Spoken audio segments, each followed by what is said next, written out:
नमस्कार। कभी सोचा है कि एक ऐसा इंसान जिसके पास दुनिया की हर खुशी हो, दौलत, शोहरत, एक प्यार करने वाला परिवार, वो ये सब कुछ क्यों छोड़ देगा?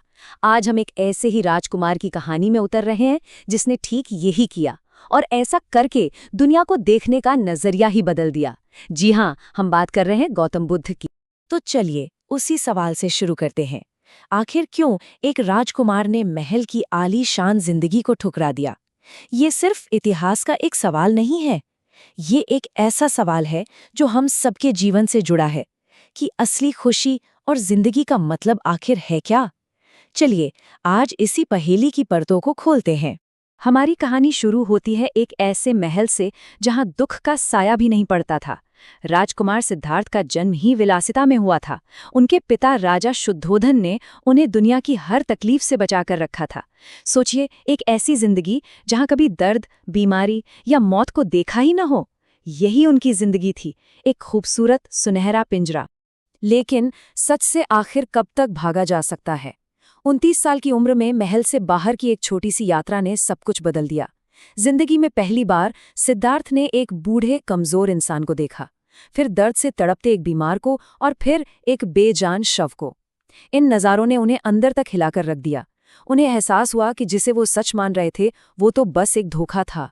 और फिर उनकी नज़र पड़ी एक शांत तपस्वी पर और उन्हें लगा कि शायद कोई और रास्ता भी है। उन सच्चाइयों से बेचैन होकर सिद्धार्थ ने एक ऐसा फैसला लिया जिसने इतिहास को हमेशा के लिए बदल दिया। उन्होंने अपना महल, अपना परिवार और एक राजकुमार के तौर पर अपना भविष्य सब कुछ त्याग दिया। इसे ही कहते हैं महाभिनिष्क्रमण या महान त्याग।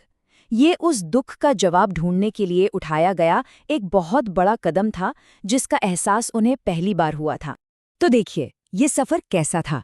लुम्बिनी में एक राजकुमार के तौर पर जन्म, 29 साल की उम्र में सबको छोड़ देना और फिर सालों की कठोर तपस्या के बाद 35 साल की उम्र में बोधि वृक्ष के नीचे ज्ञान की प्राप्ति। यही वो पल था जब राजकुमार सिद्धार्थ बुद्ध बन रहे, मतलब वो जो जाग गया है। तो जागने के बाद इस इंसान ने क्या पाया? उन्होंने जो सिखाया वो उस समय के हिसाब से बिल्कुल अलग था।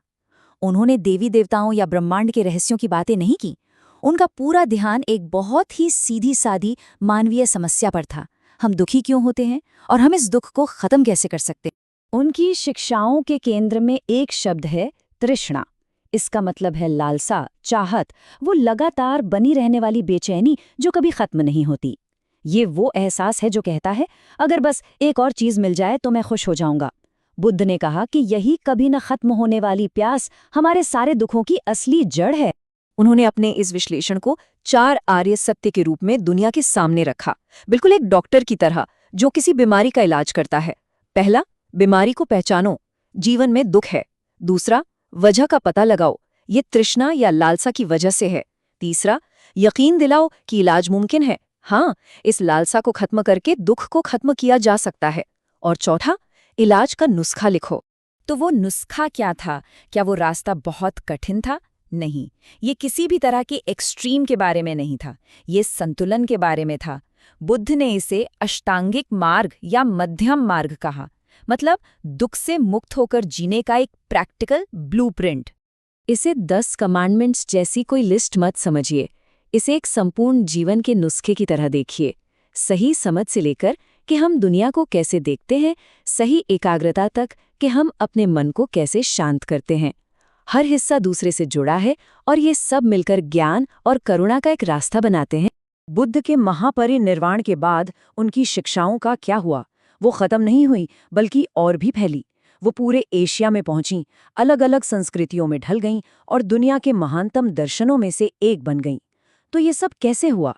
समय के साथ साथ 2 मुख्य धाराएं सामने आई। एक है थेरवाद या बुजुर्गों का मार्ग।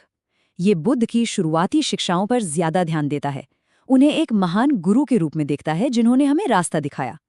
और दूसरी तरफ है महायान या महान वाहन।